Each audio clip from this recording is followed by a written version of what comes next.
Hi, I'm Terri Murphy from the Women's Wisdom Network, Women in Business, Women in Real Estate, and in the men's room with Murph. And I have the celebrity of all celebrities in the men's room today, Dr. Tony Alessandra.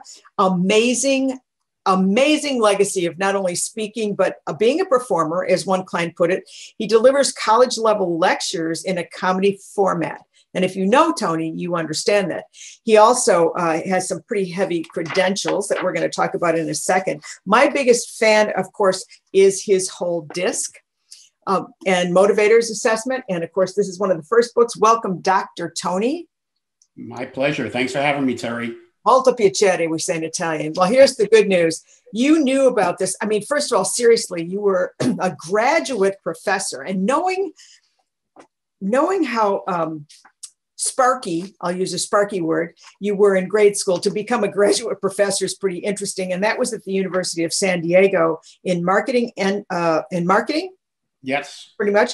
But you graduated from a very notoriously wonderful school. Yes, Notre Dame. Notre Dame. Fighting Irish. Oh, yeah. With a name like Alessandra. Well, but here's the thing. This DISC, and I want you to tell us about how that came about, because your platinum rule changed how people viewed communication, not just professionally, but in relationships. And it's such a beautiful story. Would you share that with us? Absolutely. So in 1974, that's when I was in the middle of writing my doctoral dissertation. That's a whole other story, Terri, because my doctoral dissertation chairman was a PhD, a prof named Dr. David Schwartz. And Dr. David Schwartz was the author of a multi-million best-selling book called The Magic of Thinking Big, which I had read as a teenager. And it just was a big thing why I went to Georgia State University in Atlanta, because he was there, he was a prof, and he had agreed to be my dissertation chairman. But back then, my dissertation was about buyer-seller similarity.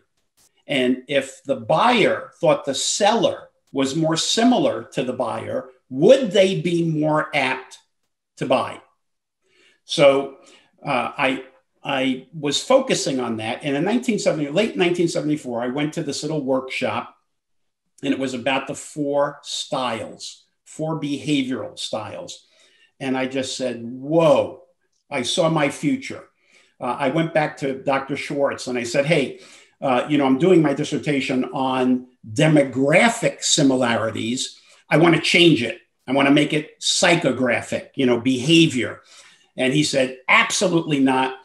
Finish what you started, get out of here, and then focus on that if you want. So, but I started in late 74, doing little workshops built around the four styles. And of course, DISC, D-I-S-C, that stands for four different patterns of behavior. The D for dominance, the I for influence, the S for steadiness, and the C for conscientiousness. And we can talk more about what all that means. But I started doing those talks. In 76, I moved to San Diego. And when I moved to San Diego, I practiced, are you ready for this? The golden rule, not the platinum rule. And in other words, me, I grew up in New York City in Jersey. So I'm a city boy, East Coast. First 20-something years of my life, New York and New Jersey, other than when I went to college at Notre Dame. And I come to San Diego and I start practicing the golden rule. I start treating the people in San Diego as if they were New Yorkers. Do you see a potential problem here? Yes. I just came on too strong, too aggressive, too in your face. Even when I asked people to do things that under any other circumstance they would have willingly done, they dug in their heels. And it wasn't because of what I was asking. It was because of how. It was my approach, just rub people the wrong way. And it was then, really, 76 was when that blinding flash of obvious hit me that maybe we need to adjust or come up with a complementary rule to the golden rule. I believe in the golden rule, believe me, when it comes to, honesty, ethics, consideration, no better rule. But when it comes to interpersonal communications, one-on-one, that's when I said, you know what? We need to have another rule. I came up with platinum only because at the time, and I don't know if I've ever told this to anybody, but platinum was selling for more than gold. So I figured it was, bigger, better, more expensive. So it was the platinum rule. And the platinum rule was just a twist. Instead of the golden rule, which is do unto others as you would have them do unto you. In other words, treat people the way you want to be treated. The platinum rule was a twist, do unto others as they would have you do unto them. In other words, treat people the way they want to be treated. And I just kind of ran with that rule. Now, I will tell you, Terri, in 76, compared to today, a lot has changed in terms of diversity. We are much more diverse, not just as a world or as a country or as a state or a city or even a family. Diversity is such a big issue today. And the platinum rule was ahead of its time because it is about diversity, understanding people and then treating them accordingly. So, wow, that is such a brilliant flash of the obvious. It totally is. And I'm so glad you punctuated that. What's interesting about you, and of course we're friends, is that here you were streetwise, because when you grow up in the hood, basically, which was the housing projects of New York City, to graduate professor from at that particular time, a pretty good minority. And then to connect with Schwartz on, the magic of thinking big is, it's like a Bible in the author's world. Huge. Yeah, and continues. But the whole piece of communicating with people how they want to be communicated with really breaks down the barriers. And we talk about so much about communication, neurolinguistics, gender, generational, economical. I mean, there's millions of ways to connect. But at the very basics of it, when you understand how people respond and react, you don't, like to quote you, dig in their heels. And so you brought it to a different point. And I remember this because we went back so far with it, with the online assessment. The online assessment, I think the biggest challenge you had was that you weren't putting people in boxes. Right. And you really have the evolution of your assessment is not only remarkable, it's engaging, it's 42 pages. It helps you understand self so you can better communicate with someone else, both personally and professionally in hiring. Talk to us about the evolution of that online assessment. When did it really first come out? Well, I've been doing the assessment from a paper-based point of view since 1974. And so from 74 to 96, it was all paper. 96, I decided, let me attempt to put the platinum rule online. And why 96? If you look at the copyright of that book, Terri, it is 1996. And it is. So what I wanted to do is I wanted to put the assessment online to sell more books. So I put this assessment online. I found a company that an IT company that would do it for me and allowed people to take it for free. And I was having about 10,000 people a month take it for free. In 96. 96. Now listen to this. In 96, it won a Webby Award. A Webby is like the Oscar of the internet. It was USA Today website of the week. Omni magazine, I can go on and on. It won so many awards because it was really unique. And it did give people a really nice, customized report on the 4 basic styles. Now, back then in 96, I was using a little different terminology. Instead of DISC, I was using director, relator, thinker, and socializer. But in the 80s, I was giving a speech. And as you know, from 74, I mean, even to this day, but less so now, I was a very active professional speaker, averaged about 100 paid speeches a year. So in the mid 80s, I'm giving this speech. It started in 85, by the way. In 85, somebody comes up to me after I give this speech.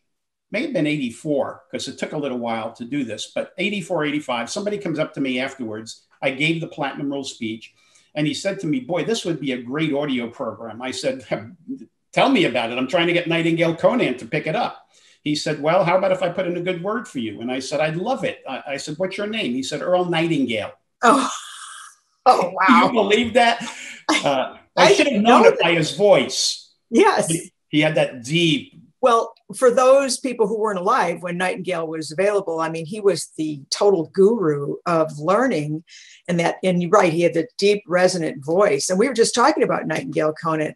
What a divine intervention that was. But that's not the only one. So he had Nightingale Conant put the concept of the Platinum Rule into an audio program. To date, it sold well over 250,000 copies. So it one of their big sellers. And then maybe about 3 years later, again, I'm giving a speech on the Platinum Rule. And a guy comes up to me afterwards and he said, I love the way you simplify the concept of the 4 styles. I love the visual aspect of it because it's so good.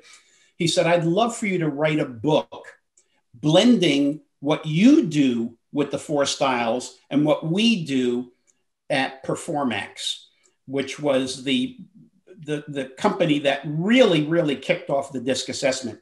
So they put me together with their vice president of R&D, Dr. Michael O'Connor. And we initially wrote a book before the Platinum Rule. Michael and I wrote the Platinum Rule, but back in the 80s, we wrote a book called People Smart.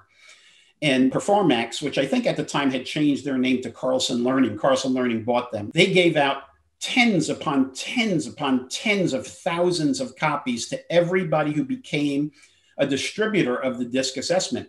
But early on, the DISC was not as visual as it is today. That happened as I blended the Platinum Rule model with the actual original DISC model. Now, let's fast forward. You asked me a question. I wasn't finished with the answer. I forget what they call this in neurolinguistic programming. I'm looping or whatever it's called. But I'm coming back. It's a good thing. So we put it online in 96. Took me 4 years to really make the decision. You know what? This could be a business. And I decided to hire this 23-year-old kid. Actually, at the time, he was 22. And I hired him to program this in a little different way so that we can put the DISC assessment on. And I lucked out that our first customer, are you ready for this? Our first customer, Ken Blanchard. Oh, yeah, we've heard of him. One Minute Manager, yeah. And so he came on board, and believe me, for years, he was probably 80% of our revenue, because he also brought on another big company that was doing thousands of DISC assessments every single month. And we charged by the assessment. So, that helped us. But this DISC assessment, I realized that the DISC assessment, as opposed to the Platinum Rule assessment, was much more widely used worldwide. Arguably the most widely used assessment in the world. MBTI or DISC, they kind of go head to head. And I kind of switched my allegiance to DISC, and we started getting other companies coming on. And really, our company, which is Assessments 24/7, we really are, what do we call ourselves? A global leader in assessment technology. And why it's technology is there are several assessments that you will see out there that are big assessments, like True Colors, and Take Flight Learning, which is the birds. You don't know that we are the platform that runs those assessments. That's our technology. So not only do we do DISC, but we are a technology company. And this is as technology is starting to really roll, because the 90s, it was still interesting. You could find a programmer to do that, because that was not as ubiquitous as it is now. No, not at all. But Harvey McKay wrote, he was one of the endorsers. Ken Blanchard, obviously you were under a star, because this information is not just about brilliance and timing and opportunity. But what goes beyond your knowing? I mean, as we roll it out, and I'm now DISC certified motivator, which was humbling, by the way, because I thought I already knew all this stuff. Your staff, the people that teach are just remarkable. Isn't even a strong enough word. They are not only practitioners, they walk the talk in every facet of it. And so I know that you expanded this besides the printed, color-coded assessment, learning about yourself. I mean, my clients, I tell them, do print it out in color, and then it has to be on your desk all the time, because as you get pushback from someone, step back, get out of your program and see where they are. Because that connection, if you're reading any of the books that are coming out right now and looking at any of the trendsetters, it's about connection, and it has to be real and authentic, and it has to have an emotional component. And obviously technology is a wonderful tool. It gets you to be global in your reach, but it also can be abdicating because it's text. And so your courses online, the workshops when they're back, this is a way to really incorporate this in your daily life in every situation. Children, all of them. It's been a remarkable gift that you've had. So tell us a little bit more about the DISC. Talk about the motivators. When you added the motivators component, to me, that was the special glass over DISC, because the DISC tells us how people appear, but the motivators tell us why. Yes. And to me, that was the most brilliant. I mean, as if you couldn't get any better, it got better. So tell us about what was the evolution of that, Tony? Well, I'm a marketer. My PhD is in marketing. As I taught at the university level. I taught marketing and sales for 8.5 years, and then cut out on my own in January of '79 to really do it as a speaker. So when I built this company, if you look at there are other companies that actually offer the DISC assessment. We're not the only one. And many of those companies, from a technology point of view, they were started or built by IT people. So, there's the IT mentality. Right.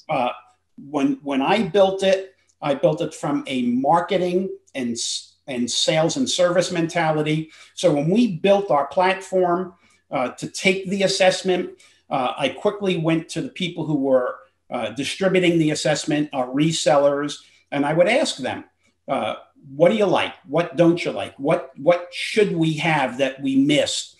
And so I was getting feedback from people and adjusting what we called our online assessment 1.0, our dashboard 1.0, until we decided to do 2.0, did the same thing, 3.0, did the same thing, 4.0, did the same thing. And we are now, hopefully in the first quarter of next year, we'll have dashboard 5.0. Our technology is just unbelievable. Now with motivators, we realized that DISC only took you part of the way, a long part of the way, but not all the way. And so we started looking for other assessments that would give a fuller picture of an individual. We came up with motivators, which, as you said so aptly, it's why people do what they do. Are they more economically motivated, more aesthetically, more altruistic, more, you name it, more power oriented? And when you put that together with the DISC, it just gives you that much more of a picture. And of course, we have 5 core assessments. DISC and motivators are 2 of our 5 learning styles, which basically is how do people best learn. Most people who get into learning styles, they only think of it in one perspective, which they used to call VAK, V-A-K, visual, auditory, or kinesthetic. Do I like to bring in information by just listening to it, by seeing it, or by experiencing it? That's the VAK. But we take it further, 3 other dimensions of learning. We have critical thinking, how people process information. And then finally, their emotional intelligence, which is a big topic today. So all 5 of those are core. And that's why we added motivators second, because together with DISC, it's a killer. It really is. if you're here, let's just bring it down to a practical everyday situation. So if you're hiring someone, let's just say you're hiring someone for the IRS, okay? And so, and you do their disc, and you review the fact that, that they're more conscientious, and that's great, or they're more steady, they're very analytical. And then you look over at their motivators and know that their altruistic is off the charts, which means they will give the last cookie in the bin. They will be more empathetic in how that would not necessarily be the perfect fit for that particular job. Right. And so it helps us understand the values of another person that drives their personality or complements their personality. And I think that is, to me, that's a critical component of hiring. If you're in business, if you're looking at relationships, if you recall working with Dr. Green on behavioral interviewing skills, asking a question to a high D is going to be a whole lot different than just somebody who is a conscientious. So again, it helps us communicate better, because this is about connection on a superior level. So you have the DISC and the motivators, you have the learning styles. What are the others? Emotional intelligence, and what we call the Hartman value profile. Most people call it HVP. That's critical thinking, decision-making, the quality of your decision-making. We have the sales IQ, which really is not an assessment. It really is a test. 48 questions, and the questions are really sales scenarios or situations with four possible ways to handle it, and you have to pick the one that you think is the best. All four can be right. You got to pick what you think is best. Then we have our new Higher Sense, HIRESENSE, which is for employee selection. And that's a combination of three assessments. It's DISC, motivators, and Hartman, or the critical thinking.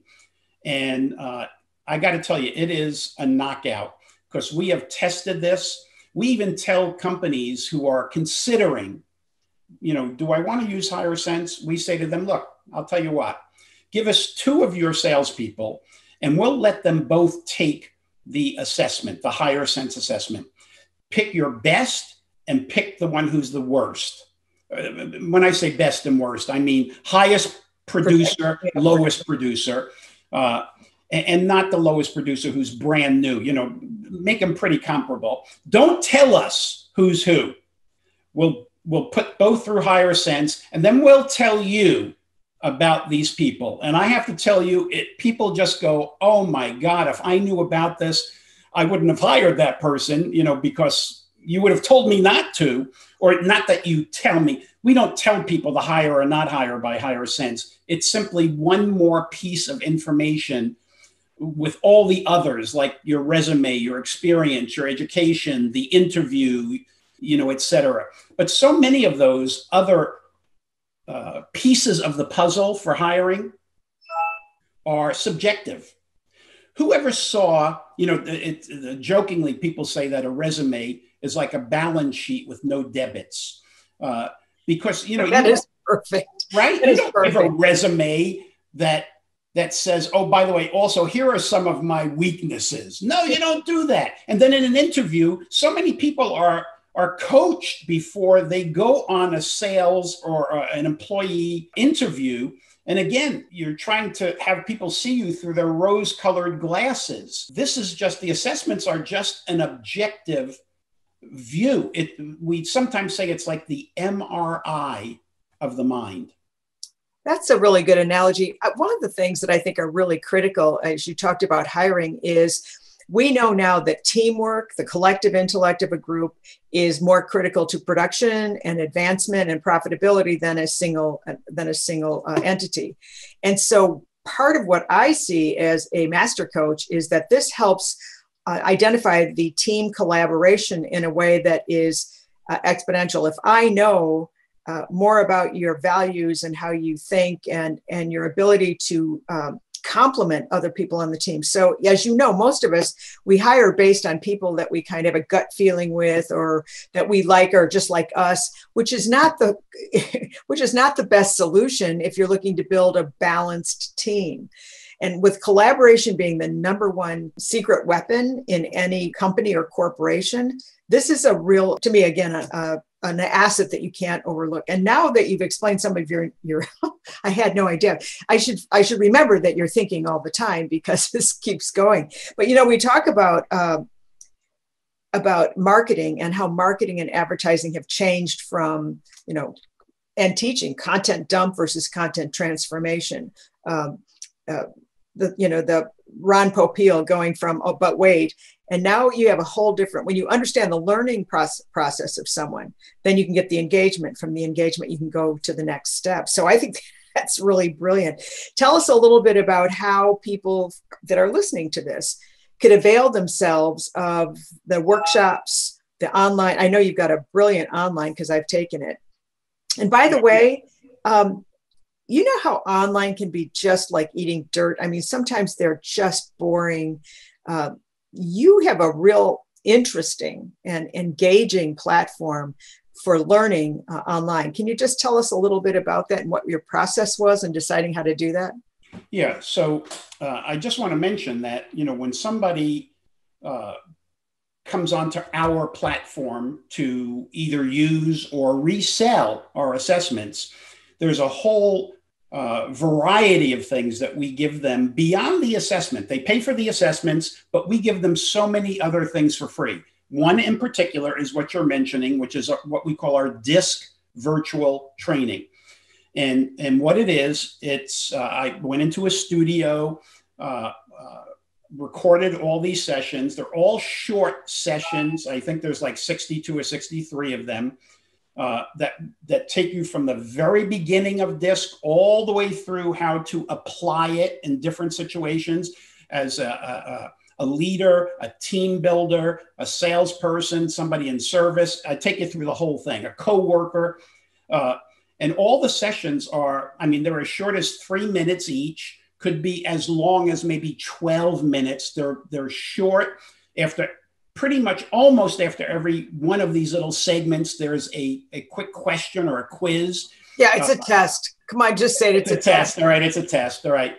But it's a single question. And if you get it right, I congratulate you. And if you don't, I say, try again. Very interactive, very well shot. I will tell you, although it may not look like it's scripted, I scripted the entire thing. Because I wanted to make sure that everything, that I didn't miss anything. So it's people who go through it, just like you did, love the program. It really is a good program. And if you are on our system, here's one thing I want to mention. If you're on our platform or dashboard and you're using our assessments, every assessment you use, let's take DISC, for instance, which, by the way, is our number one seller. You get so many things for free. For instance, you get all kinds of training materials if you want to do training either in your own company or with your client companies. PowerPoint slides, leader guide, participant workbooks, team building exercises, audio programs, video programs. All of this for free. We used to charge a bunch of money for this. We give it out for free. You mentioned the whole concept of team building and collaboration. So if you have your team and all of them have taken the DISC assessment, you can do a team report. You can plot people on a grid and see where they are, see where there's gaps. You can do what's called we call it a collaboration report, but our collaboration report, which again is free once you have the discs in there, and it could be you put 2 people on a single report, and it can be used for conflict resolution. Let's say 2 people are not getting along.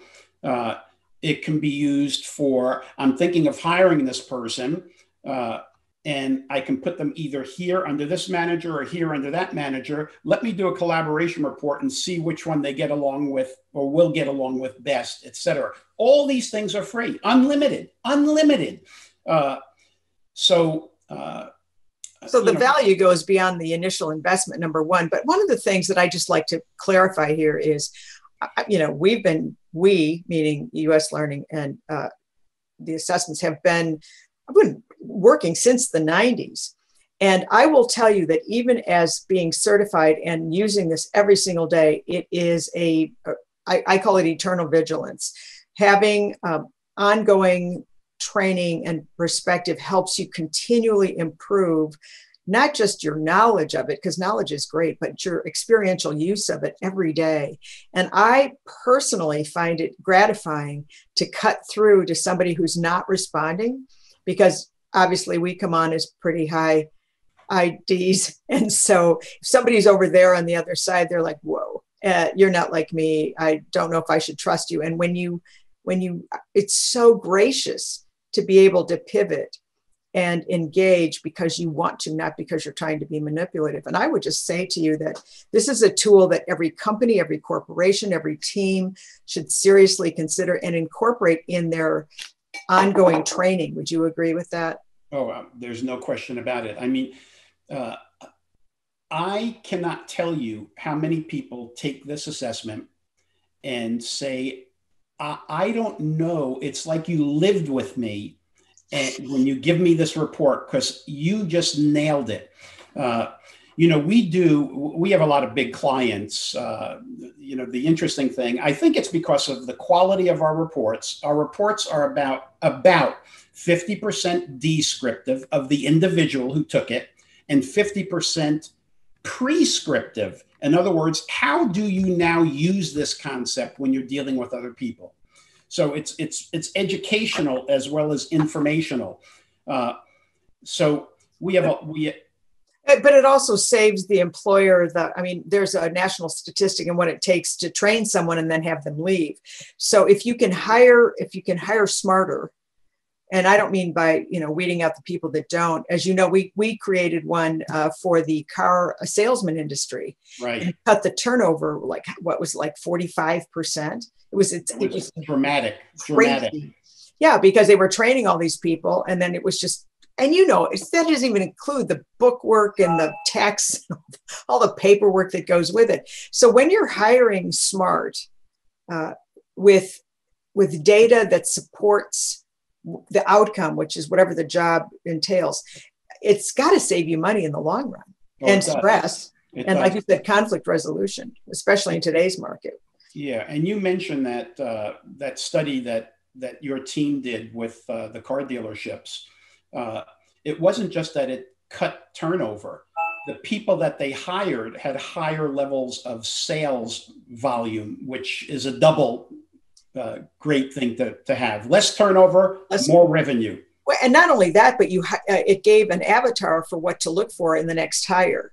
So again, it's exponential, goes beyond just, doing a report. I think a lot of people think, oh, I've done a disc. Or like, when was the last time you did, and what kind did you do, and what did you do with it once you did it? So to me, there's been so many blessings on you. I mean, where landing in San Diego, talking to Schwartz, all the evolution, especially during a time when technology was not quite ubiquitous yet. I mean, people were, translating something online is not a simple transition, nor is doing online training, because the learning styles are so different, but you were able to incorporate all of that. So I would say, it's amazing. You've been featured in over 100, I think probably more audiobooks, programs.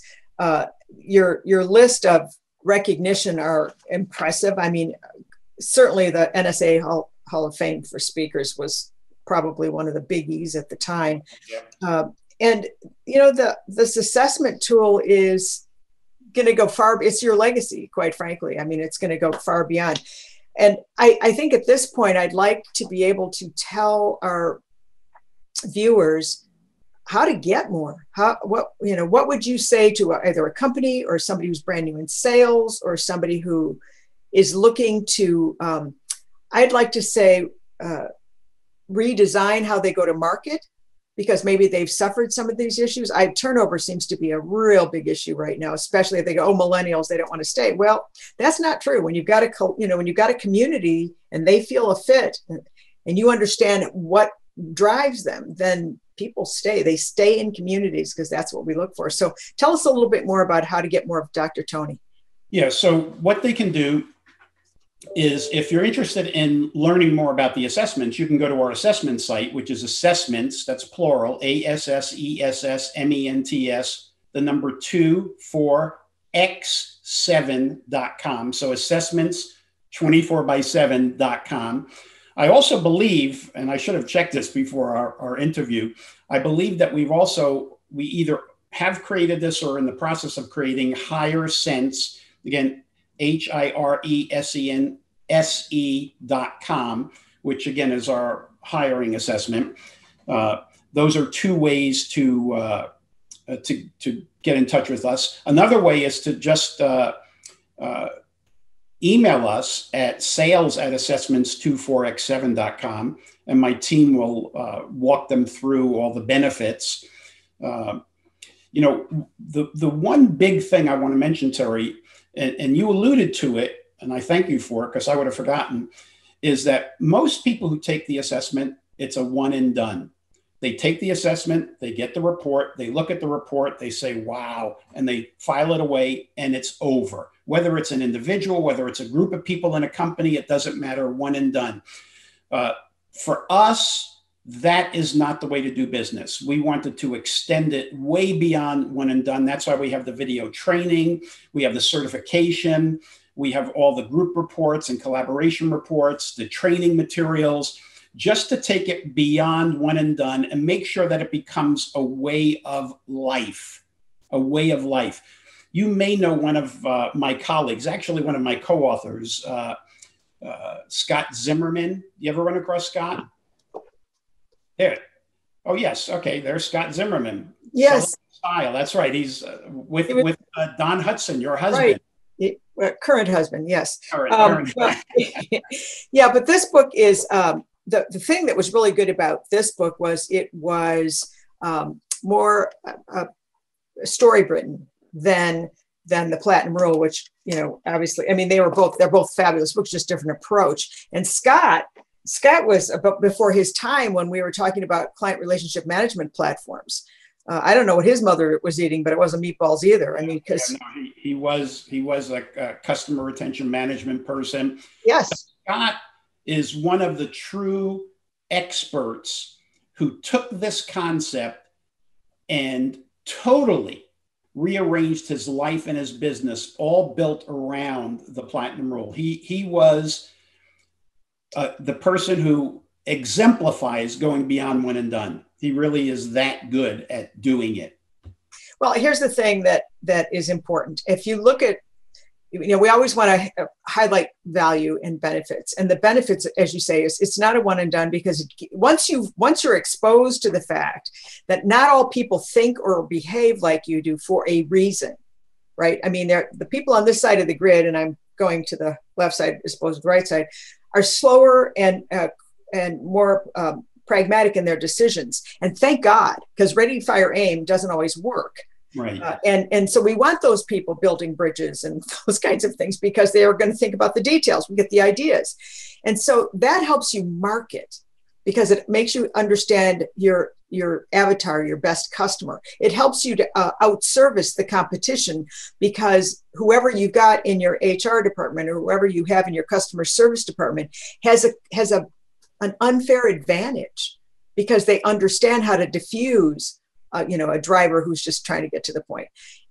Tony, this is a gift, I really believe, in so many more ways than just making you better, not meaning you person, but whoever engages with it, but how you make everything better. Because once you understand people and the connection and the importance of that connection, as a manager, to connect with someone who is just lost in the details because they need more structure, as opposed to somebody who'll just run with an idea, it lifts everything.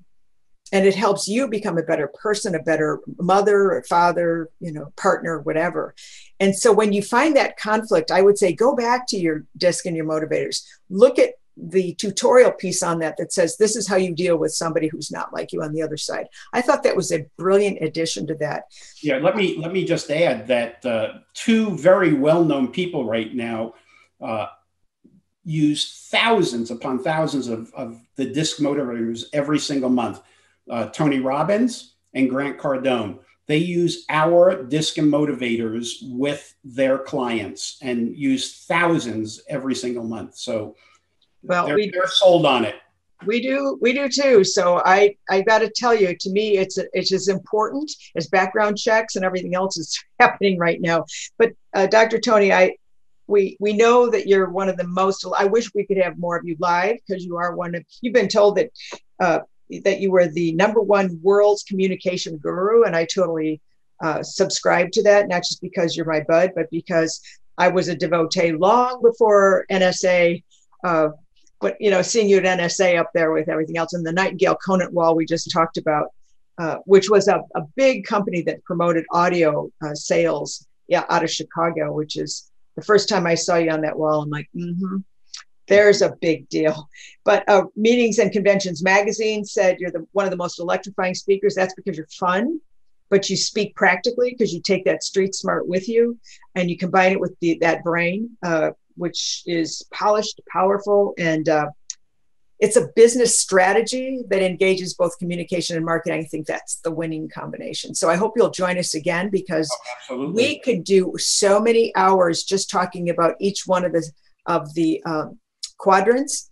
And again, if somebody wants to reach you, they can go to alessandra.com. That's 1L. And there's so much more at Assessments 24/7. So thanks for joining us here in the men's room on Realty Times. I hope you'll join us again. I will.